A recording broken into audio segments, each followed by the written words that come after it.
Second Newcomb, Patrick.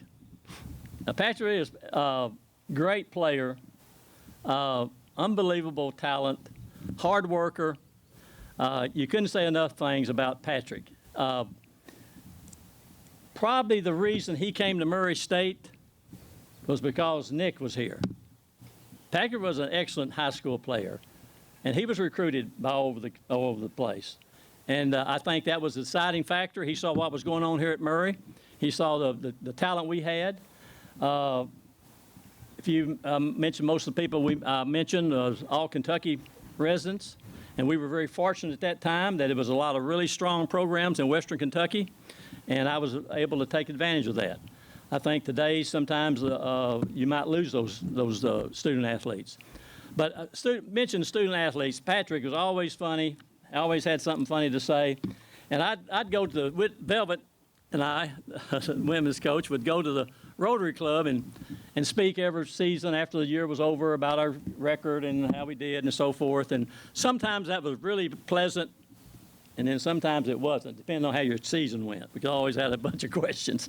But so Patrick went with me. And of course, at that time, I think he just won the medalist honor. He's just, the player of the year in the OVC and won everything, probably won 4 or 5 tournaments and everything. And he was on the table with me and Lynette. And so I was telling them all about the student athletes at Murray State and what all they had to do as far as practice and prepare and tournaments and so forth.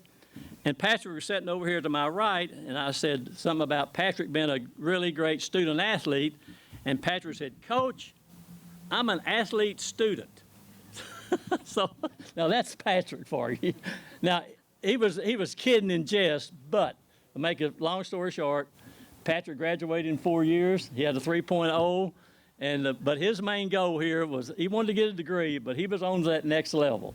But and he's still playing, so that tells you something. I don't want to mention all the Patrick's wins and losses and so forth, because y'all heard the gentleman mention all those, but it's very few people in the state of Kentucky that plays golf that has won 2 Kentucky State Amateurships, and that's the 2 best tournaments in the state every year, 2 Kentucky Open Championships. That's the best pro amateur / tournament. So those are the 2 best tournaments in the state, and he's won them both twice.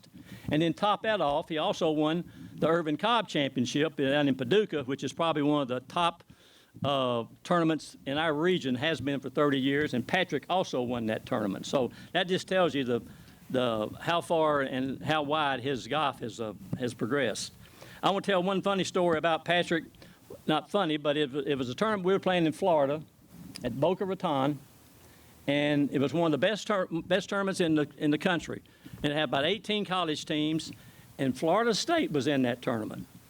Now, Florida State at that time was ranked #1 in the country. They had 2 of the best players in the country. And so we were getting ready to play, and we always have a meeting, so here's the best teams, and here's where we fit in and all. And we got through, and Patrick said, "Hey," he said, "I'm going to win this tournament." I said, "Well, you got some tough competition here." He said, "I know," but he said, I'm going to win the tournament." I said, "Okay." And I looked at there was Brooks Koepka, what's ranked 1 or 2 in the world. Jay Berger, who played #2 for them, and he was All-American. And he was when he got out of college, he was voted Freshman of the Year in the PGA Tour. So those are those top 2 players on that particular team. Well, we played the tournament, and the scores came in, but Patrick didn't win it. Brooks won it, but he finished 3rd, and Berger finished 5th. So that's the type of competition that Patrick could play with and how he could succeed. So Patrick was a great college player. He's succeeded in the pro ranks, doing a super job. He's played in Latin America. He's played in Canadian Tour. He played in South Africa for 6 months. He's got a lot of frequent flyer miles, doesn't he, Monty? And he's played in 2 PGA events. So he just needs that one break. He might get it tomorrow. We hope he does. One thing to kind of sum up the Newcomb family, and it is a family. It is a golfing family. Our most important thing we do when we come back to school is we have our qualifying. Now, most of our players will tell you that that's more important than anything they do, because if they don't qualify in the top 5, then they don't go to the first couple of tournaments. And it's very competitive. Nobody gets a free ride. Nick hated qualifying. Patrick thought he should be exempt. Everybody came back and everybody played. So everybody was ready for that. So it was late August, one of those days about 98 degrees, about like yesterday probably. And so we were having one of our last qualifying rounds. And most of the time when these kids qualify, pretty much the first thing they do when they get through, after they get their scores checked and everything, sign in, then lots of times they'll call their dad, or they'll call their parents, or they might even call their coach or whatever. How'd you do? And that's really important, because if you don't make the top 5, you're not playing. So we were coming up 18, and the 18th green is right there by the clubhouse, and we were all sitting there watching them finish. And I saw Patrick coming in, and boy, he was just had all kinds of like leg cramps. And he finished the 18th hole, and he come up there and he said, "Coach," he said, "man, my legs are killing me." He said, "I think I got the cramps." And so we rushed him inside. We got Gatorade and ice and did everything we could, and we could not. He was in pain. I mean, terrible pain. And I said, "Well, Patrick, we gonna have to call the emergency. You got to get you to the hospital. You got to get some fluids in you. You're dehydrated." He said, "All right," but he said, "Don't you call my dad." I said, I'm not going to call your dad, but I said, "We need to get you to the hospital because you're in bad shape." And so I went in and called 911, and he was still in really bad. He was just stiff as a board, couldn't move. And the last thing he told me, "Don't you call my dad now." I said, "All right, I'm going to call Nick." He said, "Okay, you can call Nick. Don't you call my dad."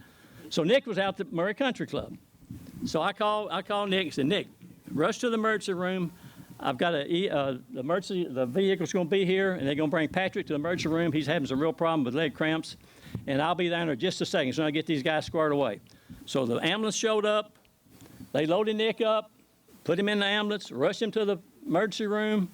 So about the time they got him squared away, I get there. And so I walk in, and there he's on the bed. He's got a smile on his face, and he's got IVs in him. He's doing great. He survived. And he said, I said, "Well, you doing all right?" He said, "Yeah." I said, "Can I call your dad now?" And he said, "Yeah, you can call him now." True story. I called Monty. "Monty, this is Coach Hunt. We had a little problem up here today.